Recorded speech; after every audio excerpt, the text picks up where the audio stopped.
로마서 2장 17절에서 24절 먼저 본문을 같이 읽어보도록 하겠습니다.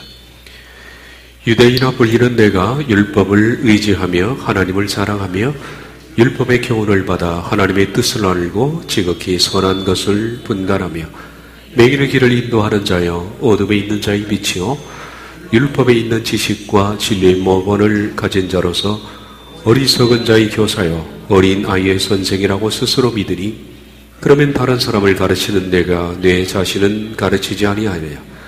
도둑질하지 말라고 선포하는 내가 도둑질하느냐? 간음하지 말라 말하는 내가 간음하느냐? 우상을 가지게 여기는 내가 신전 물건을 도둑질하느냐? 율법을 사랑하는 내가 율법을 범함으로 하나님을 욕되게 하느냐? 기록된 바와 같이 하나님의 이름이 너희 때문에 이방인 중에서 모독을 받는도다. 아멘. 로마서 1장부터 이전의 말씀을 한번 정리를 해보면서 시작하겠습니다. 항상 우리는 말씀을 읽을 때 내가 어떤 부분을 읽고 있다라는 것을 놓치면, 다시 말하면 문맥을 놓치면 성경은 이해가 안 됩니다. 이해가 안 되면 오해가 되게 돼 있죠. 로마서 1장은 이방인들의 죄입니다. 그러니까 로마서는 크게 유대인과 이방인 이런 식으로 접근해 나가는 서신입니다. 로마서 1장에서는 이방인들의 죄 네 가지라고 그랬죠. 그들은 영적인 소경이다. 두 번째는 그들은 우상을 숭배하고 있는 자들이다. 세 번째, 그들은 정욕의 노예다. 그리고 기타, 네 번째는 이러한 부도덕들을 그들이 가지고 있다. 부도덕이스트들이 쫙 와 있습니다.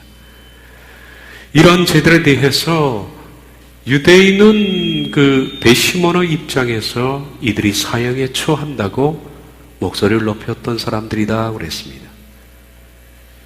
그리고 로마서 1장 마지막에는 이러한 죄는 사형에 해당한다 라고 했죠. 그래서 모든 이방인들은 사형에 해당합니다. 이건 검사의 기소장입니다. 성령이신, 검사이신 성령님이 이러한 죄들의 리스트를 가진 사람들은 사형에 처한다 라고 규정을 했습니다. 그리고 2장에 넘어오면서는 이제 그 화살이 배시몬의 자리에서 이방인을 질타하는 유대인에게 향하는 겁니다. 그들은 율법을 가지고 있고 율법을 지키고 있습니다. 그래서 자신들의 입장에서는 딱 이거예요. 율법을 받았다, 하나님께. 내가 율법을 받았다, 그리고 나는 율법을 지키고 있다, 이 사실 때문에 우린 의인이다 라고 생각한 겁니다. 율법이 뭐냐 하는 것을 규정하면 그 말이 나올 리가 없는데 그들은 율법이 뭔지를 몰랐기 때문에 자기들은 율법을 하나님께 직접 받았고 그리고 우린 율법을 행하고 있기 때문에 의이다라고 생각했습니다. 그들이 그렇게 생각한 것은 늘 율법의 말씀을 들어왔고 그리고 늘 읽어왔습니다. 그리고 율법을 지켜왔고 그리고 모든 그들의 삶이 종교적인 분위기 속에 살았기 때문에 또 자기들은 남들이 보기에 밖으로 나타나는 것이 뭐 크게 도덕적이지 않는 모습들은 없었습니다. 그래서 이런 것들을 미루어 봤을 때 우리들은 의인이다 라고 생각한 거죠. 그래서 로마서 2장은 이제 1장에서 이방인들을 향했던 화살을 유대인에게 돌리면서 이제 3장으로 넘어가면 이방인, 유대인 다 합쳐서 모두 사형에 해당한다라고 시작되겠지만 2장에서는 바울이 유대인들에게 그 착각을 깨는 말씀을 시작했다라고 했습니다. 그래서 우리가 봤던 말씀입니다. 유대인들은 이런 것들을 착각하고 있다. 첫째, 우린 율법을 받았기 때문에 다른 이방인들을 판단할 수 있다 라고 생각하는 거 잘못된 것이다. 그리고 너희들도 이방인과 똑같은 죄를 짓고 있다는 것을 너희도 모르고 있다. 3절에 지적을 했고요. 그리고 마찬가지로 하나님은 너희들도 돌아오기를 지금도 인자하심으로 기다리고 있다. 이걸 일깨워줬습니다. 그리고 이어서 지난 시간에 봤던 말씀들까지 하나님은 뭘 가지고 심판하시느냐? 첫째, 행한 대로 심판하신다. 그리고 11절에서는 뭐라고 결론 맞췄습니까? 이것이 하나님의 공이다. 하나님은 인간이 행한 대로 심판하신다. 이것이 하나님의 공이다. 그랬습니다. 그리고 두 번째, 율법과 양심을 가지고 심판하시다. 율법과 양심은 똑같은 것이다. 양심은 사람의 마음속에 있는 것이고 그 양심을 밖으로 글로 표현한 것이 율법이다. 그러므로 유대인에게는 율법이지만은 이방인들에게는 양심법이다. 이 둘은 똑같은 것인데 율법이 있는 사람들은 율법으로 심판하시고 율법이 없는 이방인들은 율법 없는 양심으로 심판하신다. 그리고 세 번째, 사람이 아무리 감춰놔도 은밀한 것을 다 찾아내서 심판하신다. 이 하나님의 심판 기준에 대해서 말했습니다. 지난 시간에 봤던 말씀까지는 이겁니다. 율법은 하나님이 왜 주셨는가?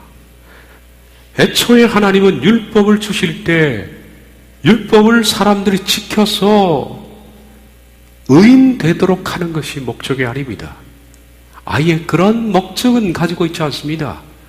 율법을 주신 목적은 인간을 죄로 심판하기 위한 심판의 목적이지 율법 가지고 사람을 의롭게 만들 목적은 없다. 율법은 인간의 죄를 적발하고 지적하며 그리고 내가 죄인이라는 사실을 증명하는 겁니다. 그러니까 다시 말하면 죄증 설명서라는 게 있잖아요. 판사가 죄인을 재판할 때 당신은 이러이러한 죄를 졌기 때문에 징역 몇 년에 처한다. 죄증 설명서 아닙니까? 죄증 설명서를 읽지 않으면 판사는 심판할 수 없습니다. 하나님께서 타락한 인간을 너희는 이렇게 해서 지옥행, 다시 말하면 사형에 처한다 라는 것을 율법을 통해서 설명한 것입니다. 그러므로 율법은 죄증 설명서입니다. 죄증 설명서는 사람을 살리기 위한 것이 아닙니다. 네가 이러므로 죽어마땅하다는 것을 설명하는 것뿐입니다. 그러므로 율법 자체는 아무리 지켜도 사람이 의인될 수 없습니다. 요즘 종종 율법주의자들이 있더라고요. 어떤 히브리적 영향을 받아서 그런지 메시아닉 주라는 그런 타이틀도 갖고 율법을 지켜야 된다고 생각하는 사람들인데 정말 반성경적입니다. 어리석은 사람들이죠. 율법으로는 죄를 적발하고 지적하여 자신이 죄인이라는 사실을 증명하여 심판에 가두는 그 자체가 율법의 목적이라고 성경이 분명히 밝히고 있습니다. 그러므로 율법은 죄인인 인간이 아무리 백날 지키고 또 열심히 지켜도 율법 자체는 생명을 줄 수가 없습니다. 절대로 율법은 생명을 줄 수가 있는 것이 아닙니다. 왜냐하면 율법은 이런 사람이 아니고서는 천국을 들어올 수 없다는 것을 정의한 것인데 타락한 인간은 아무리 최선을 다해서 지켜도 율법의 수준에 이르지 못하기 때문입니다.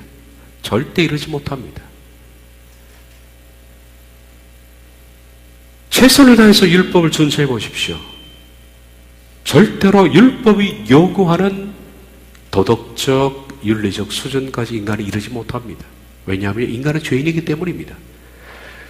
로마서 2장 13절을 봤습니다. 하나님 앞에서는 율법을 듣는 자가 의인이 아니요 오직 율법을 행하는 자라야 의롭다 하심을 얻으리니 라고 했습니다. 직역하면 하나님 앞에서 율법을 듣는 자가 의로운 것이 아니라 율법을 행하는 자들이 의롭다 하심을 받을 것이다 라는 미래형입니다. 그런데 유대인들은 전부 율법을 듣는 자입니다. 율법을 행하는 사람은 아무도 없습니다. 누가 율법을 행할 수 있는 사람이 있습니까? 아무도 없습니다. 율법은 타락한 인간이 이룰 수 없는 최고의 경지의 도덕 수준을 가지고 있기 때문에 어느 누구도 율법을 흉내내도 율법을 행할 수가 없습니다. 그러므로 이 말씀은 이겁니다. 너희가 율법을 행할 수 있느냐? 율법을 행하면 의롭다 하심을 받는데 율법을 행할 수 있느냐라는 질문입니다. 없다라는 것이 전제로 깔려있죠. 아무도 율법을 준수해서 행할 수 있는 사람은 없습니다. 그러므로 모든 사람은 누구든지 율법을 행할 수가 없기 때문에 오직 율법을 행하는 자라 의롭다 하심을 얻으리니라는 이 말씀에 해당될 수 있는 사람은 아무도 없다. 아무도 없어요. 다시 보십시오. 하나님 앞에서 율법을 듣는 자가 이로운 것이 아니라 율법을 행하는 자들이 의롭다 하심을 받을 것이 아니라 율법을 행하는 자에 해당하는 사람이 있느냐 없느냐? 없다. 그러므로 아무도 율법을 행해서 의롭다 하심을 받을 수가 없다. 로마서 3장 20절은 그 사실을 밝히고 있죠. 그러므로 율법의 행위로 그의 앞에 의롭다 하심을 얻을 육체가 없나니 율법으로는 죄를 깨달음이라 그랬습니다. 율법을 통해서 죄를 깨닫는 거지 율법을 행해서 의롭다 하심을 얻을 사람은 아무도 없다는 겁니다. 이제 우리들은 이제 본문으로 돌아옵니다. 로마서 2장 17절 오늘 읽은 말씀부터 29절까지 오늘 다 읽지는 않았는데요. 다음 시간에 또 보도록 하겠습니다만은 이 말씀에서는 이제 로마서 2장을 끝내면서 바울은 율법으로는 말씀드린 것처럼 아무도 율법을 행해서 의롭다 하심을 받을 수 있는 의인이 없습니다. 그런데 유대인들은 율법을 지켜서 또 행해서 자신들은 의인이라고 생각합니다. 이게 좁혀지지 않는 간극입니다. 바울이 말씀해 주는 것은 이겁니다. 어느 누구도 율법을 행해서 의롭다 하심을 얻을 사람은 없다. 율법의 행위로는 의롭다 하심을 얻을 육체가 없다. 율법으로는 죄를 깨달을 뿐이다. 그런데 유대인들은 우린 율법을 행해서 의롭다 하심을 받을 수 있다라고 말합니다. 그 사람들에게 바울이 하는 말이 이겁니다. 그래? 너희들은 실은 보라. 표리부동한 사람이다. 율법으로 의롭다 하심을 받았다. 우린 의인이다라고 말하지만은 너희 속을 보라. 너희들은 전부 표리부동하다. 이 얘기를 하는 겁니다. 오늘 이거 말씀이 그겁니다. 옛날에 진짜 실화입니다. 있었던 일인데 중국의 한 스파이가 너무 위장을 잘했습니다. 옛날 중공이었을 때 그렇습니다. 스파이가 너무 위장을 잘해서 어떻게 했는지 신분 세탁을 완전히 해서 이 사람이 미국인이 됐습니다. 아무도 몰랐습니다. 완벽한 미국이었습니다. 그런 미국의 주요 기관에 근무하면서 중공 스파이로 활동을 했습니다. 정보가 자꾸 빠져나가는 거예요. 근데 이 사람은 누구나 봐도 미국인입니다. 근데 중국 가서 보면 완전히 서양 사람처럼 생긴 중국인들이 있습니다. 어디 사는 사람이냐면 옛 소련 연방체 바로 인접한 중국이 워낙 땅이 크다 보니까 우크라이나, 소련 이쪽과 거의 접경 지역에 사는 사람들은요 소련 사람하고 똑같이 생겼습니다. 보신 적 있습니까? 중국 가니까 옆에 유창한 중국말을 하는데 너무 발음이 좋아요. 완전히 서양이더라. 아, 저 사람 정말 중국어를 잘한다라고 생각했는데 그 사람 중국 사람이더라고요. 그러니까 외모가 그런 사람을 골랐겠죠. 위구르족 예를 들면 그런 사람들인데 이 사람이 중국의 스파이인데 미국에 들어와서 미국인으로서 활동을 한 겁니다. 근데 이 사람을 체포를 했습니다. 어떻게 잡았겠습니까? 이 사람은 아주 기가 막히게 속여왔지만은 이상하게 정보가 빠져나가는 걸 수상하게 생각한 사람이 이 사람을 추적하기 시작했습니다. 이 사람이 것이다라고 생각했어요. 근데 영어도 발음이 완벽한 거예요. 이 사람이 어느 날 유럽 여행을 했는데 이 사람은 미행한 사람이 있었습니다. 버스를 탔는데요. 버스 안에서 미국 국가를 그 사람은 옆에서 휘파람을 이제 분 거예요. 미국 국가를 휘파람을 불었는데 아무 말도 안 하고 끔찍도 안 하더래요. 다음에는 중공 국가를 휘파람 불었어요. 그러니까 박자를 발로 딱 맞추더니만은 흔들흔들 바로 잡힌 거예요. 이게 왜 잡혔느냐 하면 아무리 위장을 해도 속은 속일 수가 없다. 기가 막힌 얘기죠, 이게. 속까지는 바꿀 수 없어요. 유대인들은 율법을 가지고서 자기는 의인이라고 생각하지만은 바울이 말하는 건 뭡니다? 속을 뜯어보자. 너희들은 죄인이다. 율법을 아무리 지켜봐라. 율법 가지고 의롭게 되는 거 없다. 율법으로는 죄를 깨달음이다. 근데 너희들이 의인이라고, 율법을 지켜 의인이라고 생각하니까 좋다, 한번 속 뜯어보자. 어찌 그리 너희들은 표리부동하냐? 너희들은 속 보면 완전히 죄인이다. 이걸 지적하는 겁니다. 다시 한번 제가 본문을 읽어드리겠습니다. 유대인이라 불리는 내가 율법을 의지하여 하나님을 자랑하며 율법의 교훈을 받아 하나님의 뜻을 알고 지극히 선한 것을 분간하며 맹인의 길을 인도하는 자여 어둠에 있는 자의 빛이요 율법에 있는 지식과 진리의 모본을 가진 자로서 어리석은 자의 교사여 어린아이의 선생이라고 스스로 믿으니 그러면 다른 사람을 가르치는 내가 내 자신은 가르치지 아니하느냐? 도둑질하지 말라 선포하는 내가 도둑질하느냐? 간음하지 말라 말하는 내가 간음하느냐? 우상을 가증히 여기는 내가 신전 물건을 도둑질하느냐? 율법을 자랑하는 내가 율법을 범함으로 하나님을 욕되게 하느냐? 기록된 바와 같이 하나님의 이름이 너희 때문에 이방인 중에 모독을 받는도다. 이 말씀은 그 율법을 가지고 유대인들은 정말 수고와 노력을 다했습니다.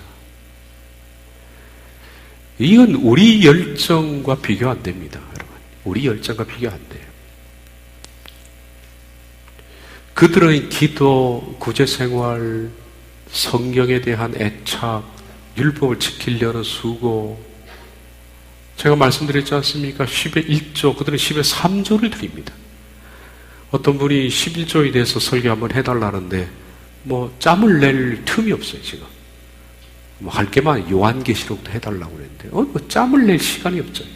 11조에 대해서 설교를 해달라는데 하도 사람들이 11조 폐지론을 부르짖으니까 그런 얘기를 부탁한 것 같습니다. 말라기를 한번 강의해달라고 쪽지를 제게 보내줬더라고요. 강의하기 전에 11조 폐지 운동 하기 전에 유대인들이 10의 3조를 드렸는데 10의 3조씩 드릴 수 있는 사람이라면 폐지 운동할 자격이 있습니다. 보통 돈에 욕심이 있어서 하나님께 드리지 않으려고 발버둥 치는 사람들이 11조 폐지론을 부르짖는 사람 많아요. 전 그렇게 얘기합니다. 10의 3조 드릴 수 있으면 폐지론 말할 수 있는 자격 당신에게 있다. 그러나 돈의 욕심이라면 절대 11조 얘기를 하지 마라. 벼랑맞은 짓거리입니다, 그게. 유대인들만큼 철저히 말씀에 입각해 사는 사람 없습니다. 정말 노력과 수고를 다했습니다. 대충 사는 사람들이 아니죠. 정말 그랬습니다. 그래서 오늘 이렇게 말합니다. 율법을 의지하며, 그들은 어떻게 수고해? 율법을 의지하고 하나님을 자랑하며 율법의 교훈을 받아 하나님의 뜻을 알고 지극히 선한 것을 분간하며 맹인의 길을 인도하는 자의 어둠에 있는 자의 빛이요 율법에 있는 지식과 진리의 모본을 가진 자로서 어리석은 자의 교사여 어린아이의 선생이라고 스스로 믿으니 이 자기를 했던 겁니다. 어떤 수고와 노력을 다했나 봅시다. 첫째, 율법을 의지했다 그렇게 나와요. 그들의 삶은 율법을 의지하는 사람입니다. 의지하다라는 말이 에파나 파우에라는 이 단어는 give rest to, 쉼을 얻다라는 뜻입니다. 휴식하다라는 뜻이에요. 다시 말하면 율법을 의지했다는 것은 율법에 인생의 모든 쉼을 다 얻었다라는 뜻입니다.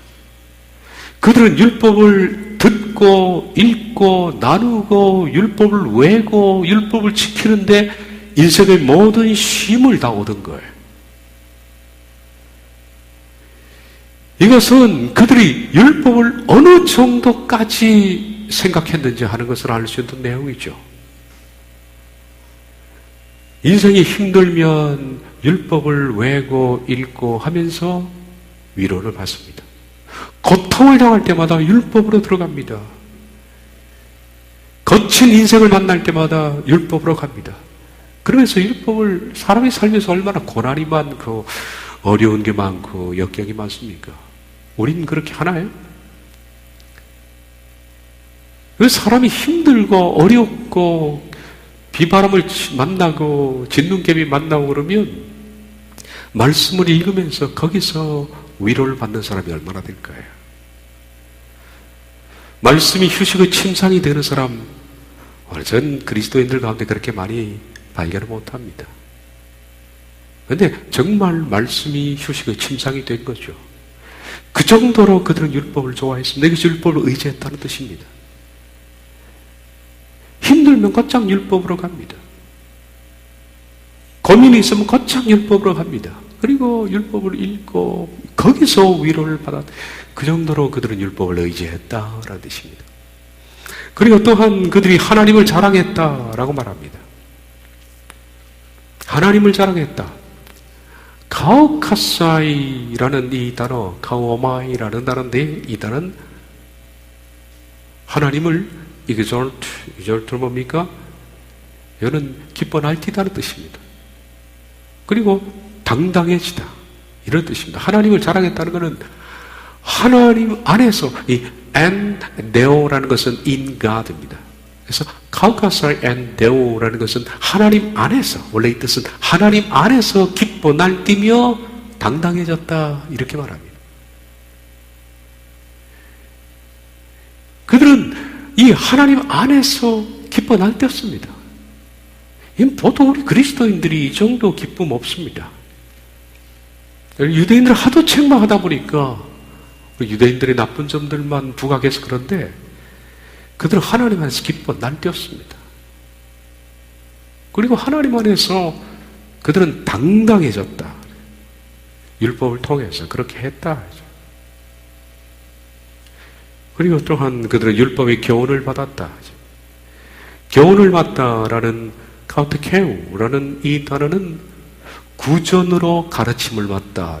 구전으로 가르침을 받다라는 뜻입니다.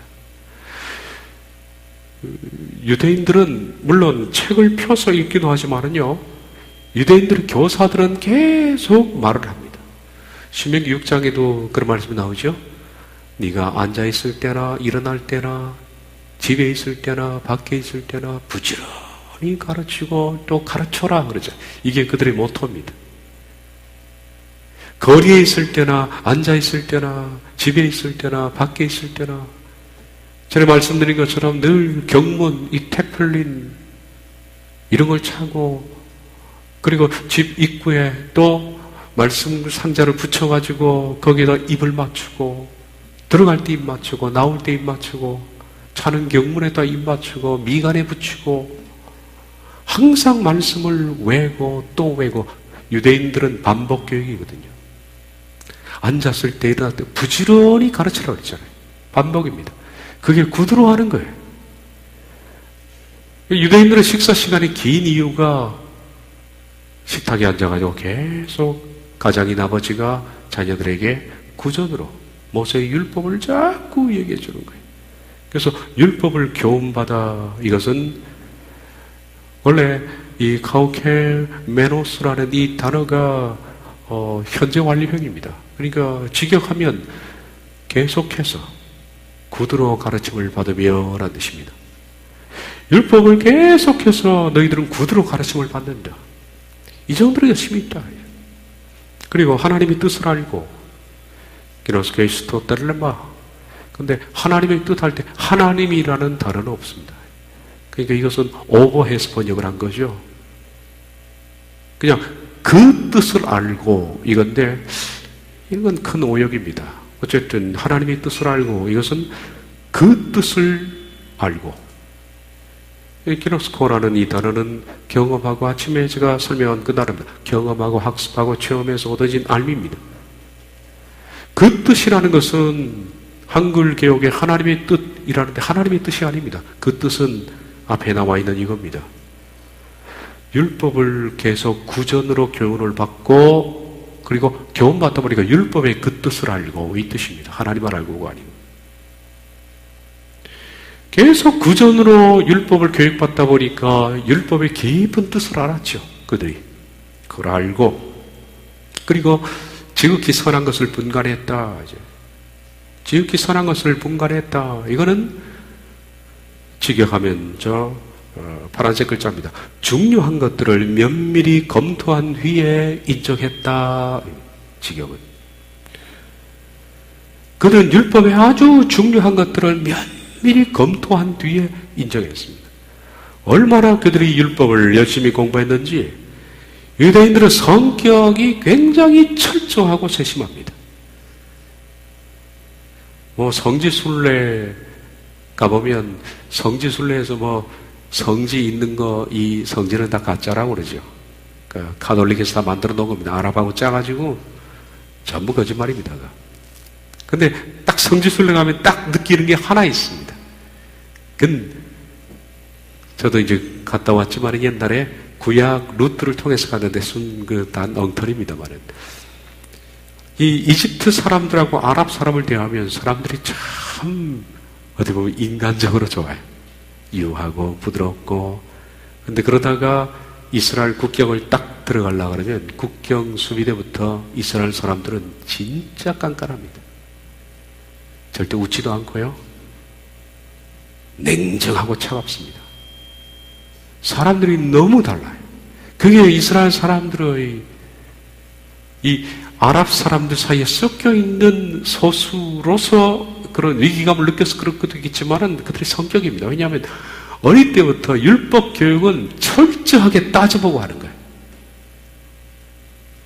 그러니까 성격 자체가 다들 그래요. 유대인들 크게 웃는 거 못 봅니다.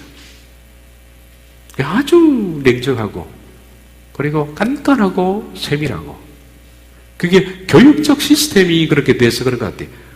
그러면서 그들은 율법이 그러한가 면밀히 검토하고 그 뒤에 인정하는 그렇게 교육을 받아왔다.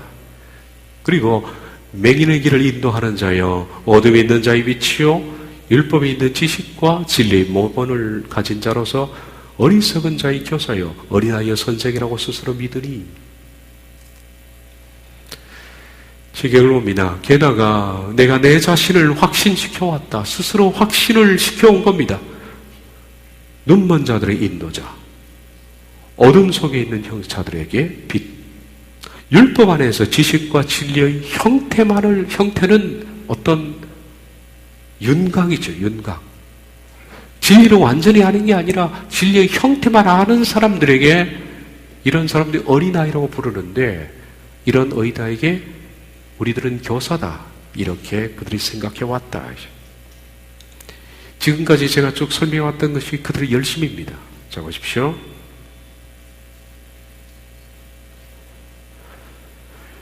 율법 속에서 인생의 고민과 휴식과 쉼을 얻고 그리고 하나님 안에서 그들은 기뻐 날뛰고 당당해지고 또 계속해서 구두로 율법을 가르침을 받아왔고 그 결과 그 뜻을 알고 율법의 아주 탁월한 디아페아로는 탁월한 율법의 탁월한 것을 면밀히 검토해서 인정을 하고 그렇게 해서 자신들은 율법의 윤곽만 알고 있는 사람들에게 선생이라고 스스로 확신시켜 왔다. 지금까지 예용입니다. 다시 봅시다. 그렇게 그들은 율법으로 휴식과 쉼을 얻고 하나님에서 기뻐 날뛰고 당당해지고 계속하여 구두로 가르침을 받아왔고 율법의 그 뜻을 알게 되었고 중요한 것을 면밀히 검토한 것을 통해서 알게 되었고 그래서 자신들은 눈먼 자들의 인도자여 어둠 속에 있는 자들의 빛이며 진리와 지식의 형태만을 가지고 있는 자들에게 선생이라고 자처했는데 바울이 그 다음 묻는 질문은 그래서 어찌 됐다는 거냐. 그래서 너희들이 이렇게 율법에 열심을 품고 율법을 연구하고 율법의 면밀한 검토와 율법에서 쉼을 얻고 율법 속에서 기뻐 날뛰고 그렇게 살아왔는데 그래서 너희들 변화됐느냐? 그걸 묻는 겁니다. 어쨌다는 거냐? 그래서 어쨌다는 거냐? 그 결과 너희들의 속사람을 봐라. 속사람이 바뀌었나? 외적으로 그 율법에 대한 열심, 율법에 대한 열이, 율법을 지키고자 하는 그 모든 수고, 이런 것과 대비해서 너희들의 성품을 한번 따져보자. 변화한 게 뭐냐? 뭐 우리에게도 비슷한 질문입니다. 당신이 오늘 그렇게 예배당 열심히 가고 전도 열심히 하고 교회 봉사하고 헌금 내고 수고하고 그래서 뭐 어쨌다는 거냐? 그래서 뭐가 어쨌다는 거냐? 속 사람이 어떻게 변화됐냐? 그걸 묻는 거죠. 율법이 과연 사람을 의인되게 만드는 기능이 있다면 너희들 그렇게 열심히 수고를 했다면 변화했을 텐데 봐라 너희 속 사람이 똑같이 하느냐? 그러므로 율법으로는 의롭다 하실 사람은 없다. 이걸 규정하는 겁니다. 그래서 너희들이 뭘 얻었느냐? 그것이 21절부터 24절 다음에 나오는 말씀입니다. 그러면 다른 사람을 가르치는 내가 내 자신은 가르치지 않느냐? 도둑질하지 말라 선포하는 내가 도둑질하느냐? 간음하지 말라 말하는 내가 간음하느냐? 우상을 가정에 여기는 내가 신전 물건을 도둑질하느냐? 율법을 자랑하는 내가 율법을 범함으로 하나님을 욕되게 하느냐? 기록된 바와 같이 하나님의 이름이 너희 때문에 이방인 중에서 모독을 받는도다. 이들은 모든 율법을 지금까지 행해왔고 지켜왔고 그들은 의인이라고 생각하지만은 바울의 말처럼 그 율법은 자기의 외적인 것은 바꿔왔으나 정작 속은 하나도 바꾸지를 못했습니다. 왜냐하면 율법은 사람을 의롭게 만들게 좋은 것이 아니기 때문입니다. 여전히 그들은 그들의 조상 때부터 죄된 모습 그대로입니다. 이것이 율법의 한계입니다. 그렇죠. 애초에 하나님은 율법을 통해서 의인되게 하시려는 목적이 아니었습니다. 그래서 이렇게 말합니다. 그러면 다른 사람을 가르치는 내가 내 자신은 가르치지 않느냐? 도둑질하지 말라 선포하는 내가 도둑질하느냐? 간음하지 말라 말하는 내가 간음하느냐? 우상을 가정에 여기는 내가 신전 물건을 도둑질하느냐? 지경을 봅니다. 그러면 다른 사람을 가르치는 자요, 너는 네 자신을 가르치지 않느냐? 훔치지 말라고 선포하는 자요, 네가 훔치느냐? 간음하지 말라 말하는 자요, 네가 간음하느냐? 우상을 가정에 여기는 자요, 내가 성전 물건을 훔치느냐? 아무것도 바뀌지 않았다. 그들이 바뀐 것은 이렇게 말하는 것밖에 없다. 다른 사람을 가르치고 훔치지 말라, 간음하지 말라, 우상 숭배하지 말라, 이런 말은 열심히 하지만은 너희들 속을 봐라, 다 하지 않느냐? 그러므로 율법으로는 절대로 변할 육체가 없다. 다른 사람은 물론이고 자기 자신도 바꾸지 못하는 율법을 의지하느냐? 그러면 다른 사람을 가르치는 자요, 너는 네 자신을 가르치지도 못하지 않느냐? 오늘 우리 야고보서 봤던 말씀하고 비슷합니다. 자기 자신을 가르치지 못하는. 그래서 율법을 그들이 자랑하고 기뻐하고 뛰며 율법을 지킨다고 말하는 그들이, 이방인들이 처음에는 모르지만 같이 가까이 지내다 보면 압니다. 밖으로 처음에 보기에는 무수한 이파리 같죠. 가서 보니까 열매가 없는 거죠. 욕하잖아요. 그러다 보니까 누가 욕을 먹습니까? 율법을 주신 하나님이 모독을 받는도다 그러잖아요. 율법을 자랑하는 내가 율법을 범함으로 하나님을 욕되게 하느냐? 기록된 바와 같이 하나님의 이름이 너희 때문에 이방인 중에 모독을 받는도다. 뭐 그리스도인이고 뭐 찬송하고 왁작지껄하게 다니니까 처음에 보기에는 굉장히 경건하게 보이다가 교회에서 들어와서 보고 그리스도인들이 가까이 와서 보니까 이거 아니거든요. 돌아서잖아요. 하나님 욕하잖아요. 오늘 이 시대하고 똑같은 겁니다. 똑같은 거예요. 이파리는 무성한데 가서 보니까 열매가 하나도 없는 거예요. 그래서 이방인 중에 하나님이 모독을 받는다라는 거예요. 변화한 게 없다라는 얘기죠. 율법을 자랑하는 내가 율법을 보함으로, 아까 봤던 그 단어입니다. 카우카우마이는 기뻐 날뛰다, 당당해지다 라는 뜻입니다. 율법을 자랑하는 내가, 율법을 자랑해서는 안 됩니다. 유대인들은 왜? 율법을 자랑하는 것은 잘못된 것입니다. 하나님은 율법을 자랑하라고 율법을 주신 것이 아닙니다. 율법으로 네 자신이 얼마나 죄인이라는 것을 깨달으라고 주신 건데, 유대인들은 율법을 하나님이 주셨다는 것을 자랑하는 것, 이 자체부터 잘못된 겁니다. 첫 단추가 잘못 깨진 거죠. 그들이 율법을 받아서 자랑해야 할 것은 딱 하나입니다. 율법에 의하자면 우리들은 다 사형에 해당합니다. 저는 죽어 마땅할 죄인입니다. 이거 자랑하면 돼요. 근데 그들이 율법을 자랑하는 내가 그랬죠. 율법을 기뻐 날뛰고 율법을 당당히 한 이유가 세상의 어떤 민족보다 우리 유대인에게 하나님이 율법을 주셨다는 것을 자랑스럽게 생각하는 거예요. 그걸 기뻐 날뛴 거예요.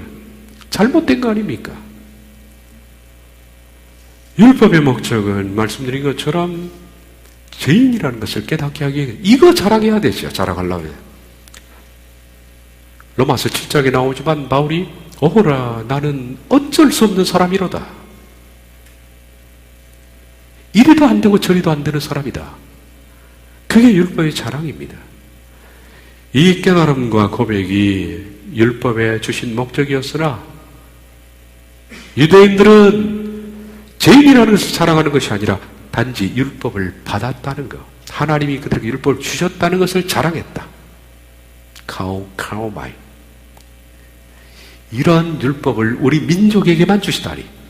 기뻐 날뛰고 우린 구원받았고 우리 안에 성전이 있으니까 우린 구원받았고 우린 아브라함의 후손이니까 구원을 받았고.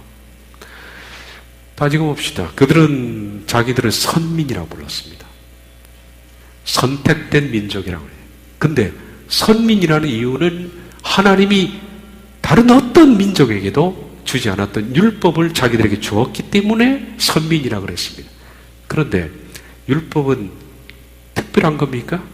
하나님이 우대하셔서 그 민족에게 율법을 주셨을까요? 아닙니다. 율법은 이방인에게도 있는 똑같은 겁니다. 우리가 지난 시간에 말씀했지 않습니까? 이방인 속에 있는 양심입니다. 이방인에도 있는 걸 유대인들에게는 글로 만들어서 준 거예요. 누구나 사람 마음속에는 양심이 있습니다. 양심은 내 것이 아니라고 그랬어요. 하나님이 만들어 놓은 인간 통제 기관입니다. 우리 속에는 하나님의 재판소가 있죠. 그래서 내가 내 거라면 재판소 문 닫으면 됩니다. 얼마나 쉽습니까? 문 닫고 그냥 걸어 잠기면 우리는 전혀 개의치 않고 악을 행해도 나쁜 짓을 해도 그냥 두 다리 뻗고 이렇게 자는데 이거 문 잠글 수가 없잖아요. 재판소가 항상 열려 있으니까 우리는 경건해지려고 하면 할수록 이 재판소에는 밤낮 고소가 들어오잖아요. 우리 죽일 놈이라는 고소를 밤낮 괴롭잖아요. 양심이 어디 우리에게 좋은 말 하는 거 봤습니까? 양심은 야당입니다. 하나님의 야당이에요. 그래서 우리를 고소 고발하는 거예요. 끊임없이 괴로운 거예요. 이 양심을, 선악을 기준하는 양심을 밖으로 꺼내서 그것을 문자로 옮겨놓은 게 율법이란 말이에요. 그러니까 양심의 성문화가 율법이라. 지난 시간에 맞지 않습니까? 그러므로 유대인들에게 율법을 주신 게 하나님이 유대인을 사랑해서 특별히 주신 것이라고 착각했는데 아닙니다. 율법은 이방인들에게도 있는 양심입니다. 그러니까 아무것도 아니라는 거예요. 바울의 말은. 타락한 인간은 양심대로 살 수 없어요. 마찬가지로 율법도 역시 율법대로 살 수 있는 사람이 없다. 근데 그들은 왜 율법 받았다는 그 사실 하나 때문에 그렇게 기뻐 날뛰고 기뻐하고 이방인을 개 취급을 하고 그럴까요? 율법에 대한 몰 이해 때문에 그렇습니다. 그리고 그것을 율법을 지키지 못함으로 절대 지킬 수 없는데 절대 지킬 수 없는 걸 자기 지킨다고 하지만은 하나도 바뀐 게 없잖아요. 그렇게 열심을 다해도 바뀐 게 없는데 그래서 그 결과 이방인들에게 하나님의 이름을 욕되게 하고 있다. 기록된 바와 같이 하나님의 이름이 너희 때문에 이방인 중에 모독을 받는도다. 기록된 바라는 것은 이사야 52장과 에스겔 36장을 합친 겁니다. 기록된 바, 다시 말하면 구약에도 그랬고 지금 바울 당시에도 역시 율법에 대한 이해 못하는 너희들 때문에 하나님의 이름이 이방인 중에 욕을 먹는다 라고 말합니다. 자, 오늘 말씀드릴 건 다 했고요. 율법에 대해서 이해가 됩니까? 아직도 율법주의자가 있더라고요, 보니까. 메시아닉 주. 또 헤브라이즘을 또 따라가는 사람도 있고, 또 지금도 율법을 지켜야 된다는 사람도 있고, 참 답답한 사람들입니다. 성경은 읽으라고 주신 건데, 성경을 모르니까 거기에 마음을 두고 휩쓸려가고 하는 사람들을 볼 때 답답한 일이죠. 유대인들의 그 율법은 우리 속에 있는 양심입니다. 그리고 율법을 지켜서 의롭다는 사람은 아무도 없습니다. 율법으로는 죄를 깨닫는 겁니다. 바울은 이제 유대인들에게 화살을 돌려서 너희들이 그렇게 열심히 지키고 열심히 행하고 열심히 위로를 받고 했던 거기, 그러면 그 결과를 보자. 너희 속사람이 바뀌었냐? 바뀌지 않았지 않느냐? 그러므로 너희가 율법을 잘못 이해했다. 율법은 절대로 의인되게 한 것이 아니다. 그 얘기를 지금 하고 있는 겁니다. 이 말씀이. 자, 우리도 마찬가지입니다. 열심히들 믿습니다. 우리들은 열심히 예배에 참석합니다. 제가 설교가 좀 길잖아요, 딴 사람보다. 예. 그래서 1시간씩 앉아있을 수 있는 게 보통 인내심 가지고는 힘듭니다. 한 15분, 20분. 15분 설교도 있습니다. 제 친구 목사님은 항상 자랑이 설교 15분. 그래서 고민이 15분 하면 뭔 얘기를 하지? 고민입니다. 근데 어찌 하다 보니까 우린 기본적으로 1시간을 이렇게 앉아 계십니다. 참 열심이죠. 우리 교회는 다른 어떤 프로그램이 없습니다. 그냥 오직 말씀 듣고 찬양하고 그거 외에는 없습니다. 참 감사하게 생각하고 또 열심히 따라와 줍니다. 수고하고 봉사하고 예배에 이렇게 참석하시고. 근데 결론이 그겁니다. 그래서 어쨌다는 겁니까? 속사람이 변화했습니까? 결론이 중요한 겁니다. 그러한 열심히 내 내면을 바꾸지 못한다면 그것은 죽은 복음입니다. 죽은 메시지입니다. 그리고 오늘 아침과도 비슷한 말씀이 되겠습니다만은 그것은 참 지혜가 아닙니다. 참 지혜는 아침에 말씀드린 3가지로 확증이 되어야 됩니다. 내면입니다. 내면이 바뀔 수 없는 지혜는 말은 오르나 그것은 가마리 없는 하늘의 지혜가 아니다라는 것을 기억하며, 저희들은 성경을 좀 덜 알더라도 이거 제가 오늘 강의한 이 로마서 몰라도 됩니다. 딱 결론만 알면 됩니다. 깊은 내용을 모르고 어려운 단어 고민할 필요 없습니다. 이 고민은 저 혼자만 해도 족합니다. 헬라어를 공부해야 되느냐? 저게 저랑 옵니다. 목사님, 헬라어를 공부하려면 어떻게 해야 됩니까? 목사님들이 그렇게 문의오죠. 그러면 목사님 연세가 어떻게 됩니까? 저 이제 40대고 50대고 공부하지 마십시오. 목사님 그것만 하다가 목회 끝납니다. 헬라어 공부하지 마십시오. 하려면 20대 해야지 지금 해가지고 늦습니다. 이런 고민들 어렵게 파헤치는 거 저 혼자 해도 충분합니다. 제가 죄가 많아서 목사가 됐잖아요. 하나님 끌려와가지고 열심히 제가 혼자 파헤치겠습니다. 몰라도 되니까. 제가 열심히 파헤쳤다고 해서 하나님이 신종우 목사는 이렇게 열심히 성경을 연구하고 파헤침으로 말미암아 우수한 상을 주노라 그러시겠습니까? 전혀 무관합니다. 하나님이 그러십니다. 그래서 네가 그렇게 설교하고 그렇게 성경을 파헤쳐서 넌 어떻게 됐니? 그걸 물으시는 거 아니에요. 그러니 성경을 깊이 이해하려고 하는 것보다 우리 성도님들은 그래서 내가 어떻게 변화했느냐? 어떻게 주님의 성품을 이만큼 닮아왔느냐? 그 결론이 중요한 겁니다. 그것이 하나님이 저에게 물으시는 것이고 여러분에게 물으시는 겁니다.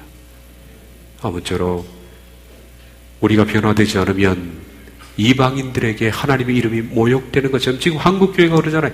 변화가 안 되니까 모욕되는 겁니다.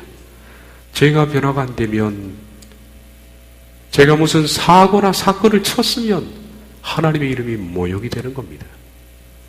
오늘 아침에 뉴스를 잠깐 보니까 그 뉴스가 나오더라고요. 어떤 강남의 대형교회 목사인데 보셨습니까? 음주운전으로 잡혔다가 강남 경찰서에 끌려갔는데 경찰에게 고성으로 욕을 하고 그래가지고 입건됐답니다. 목사 중에서도 그런 분이 있나 봐요. 여러분, 그러면 하나님의 이름이 모독받지 않습니까? 내가 알고 있는 사람들에게 내가 하나님의 이름이 모독되지 않게 해서 내가 성경을 깊이 아는 것이 그들에게 가마가 아닙니다. 그들은 내게 원하는 것이 교회 열심히 다녔냐, 교회 얼마나 헌신하느냐, 교회 성경을 얼마나 많이 아니, 그걸 묻는 게 아니라 이방인들은 내게 성품이 얼마나 바뀌었는가, 저 사람이. 그걸 보는 겁니다. 그러므로 진정한 이방인에 대한 복음은 성경의 내용이 아니라 복음의 삶의 실천에 있다는 것을 기억해야 합니다. 율법은 절대로 바꾸지 못합니다. 오직 회개와 성령님의 감화가 바꾸는 겁니다. 기도하겠습니다.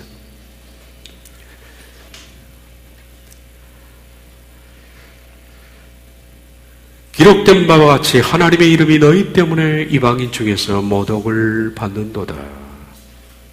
주님, 목사도 성도도 하나님의 이름에 모독이 되지 않기를 원합니다. 우리의 변화된 성품 때문에 타인들에게 하나님의 이름이 영광되게 하옵소서. 우리가 복음의 편지가 되게 하시고 예수님의 심장이 되게 하시고 예수님의 말씀이 되게 하여 주셔서 믿지 않는 사람들에게 우리의 삶이 바로 복음이 되도록 우리가 성경에 더 이상 밑줄을 긋는 일보다 삶의 밑줄을 긋는 우리가 되게 해 주옵소서. 예수님의 이름으로 기도하옵나이다. 아멘.